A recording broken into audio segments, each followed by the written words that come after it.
ആഘോഷത്തിന്റെയും ജീവമായിട്ടുള്ള നേതൃത്വമാണ് കൺവെൻഷന്റെ അനുഗ്രഹത്തിനായി world communion of Reformed Churches in the പ്രസിഡന്റായും അദ്ദേഹം currently serves as the General Secretary of the World.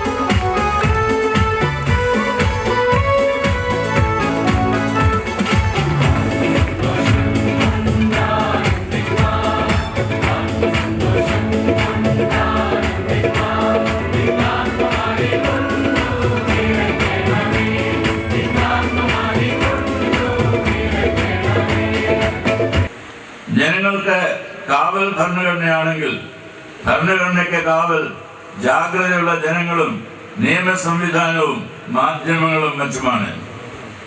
കേവലം പ്രദർശന വസ്തുവായി ഇന്ന് ഭരണഘടനയെ പലരും ഉയർത്തിക്കാട്ടുന്ന പതിവ് ദൃശ്യമാണ്. ഭരണഘടനയെ കാപട്യത്തിനുള്ള നാട്യവസ്തുവാക്കി മാറ്റരുത്. വേറെ അനന്തമായ സാധ്യതകളുടേതാണ് ഈ കാലഘട്ടം. We have entered into the digital world and we have already started using the AI, artificial intelligence. അതേസമയം ആശയങ്ങളും വെല്ലുവിളിയും നിറയുന്നതായിട്ടൊരു ലോകം. ചരിത്രത്തെ നിയന്ത്രിക്കുന്ന ദൈവം മനുഷ്യനായി ഒരുക്കിയ വലിയ സാധ്യതകളാണ് പുതുകാലത്തിന്റെ പ്രതീക്ഷകൾ. ഡിജിറ്റൽ യുഗം നവസാധ്യതകൾ മാത്രമല്ല, വലിയ വെല്ലുവിളിയും ഒരുക്കുന്നു.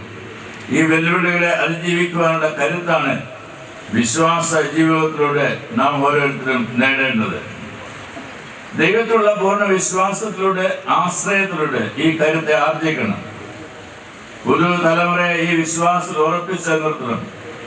ഇതിന് കഴിയുന്നില്ലെങ്കിൽ നാം ചെന്നെ പതിക്കുക വലിയ ദുരന്തത്തിൽ ആയിരിക്കും. പോലീസിനെ പോലും ഗുണ്ടാക്കൾ ചവിട്ടിക്കൊല്ലുന്നത് മൂലം ജനങ്ങൾ കഴിയുന്നത് ഇന്ന് ഭയത്തിലാണ്. നമ്മുടെ പോലീസ് സേന എന്നും നമ്മുടെ അഭിമാനമാണ്. അവരെ അതിൽ ആദ്യമേ അഭിനന്ദിക്കട്ടെ.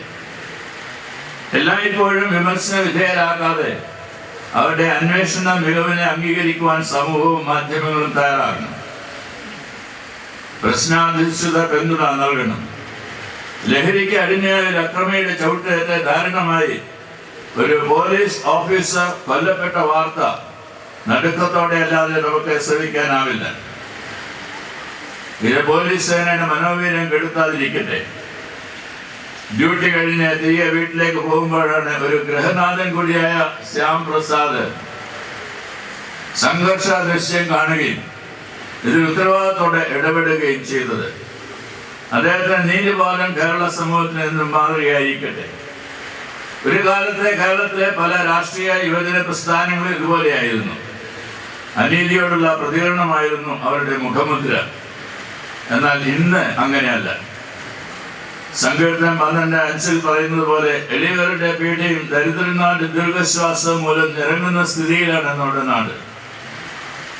എന്നാൽ പോലീസിന്റെ നരനായകം വെച്ചുറപ്പിക്കരുത്.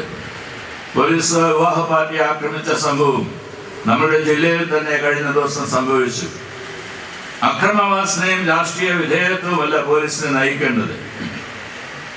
പാവപ്പെട്ട ജനങ്ങളുടെ സംരക്ഷകർ എന്ന തിരിച്ചറിവാണ് പോലീസ് സേനയുടെ കരുത്ത് എന്ന് മറന്നു പോകരുത്.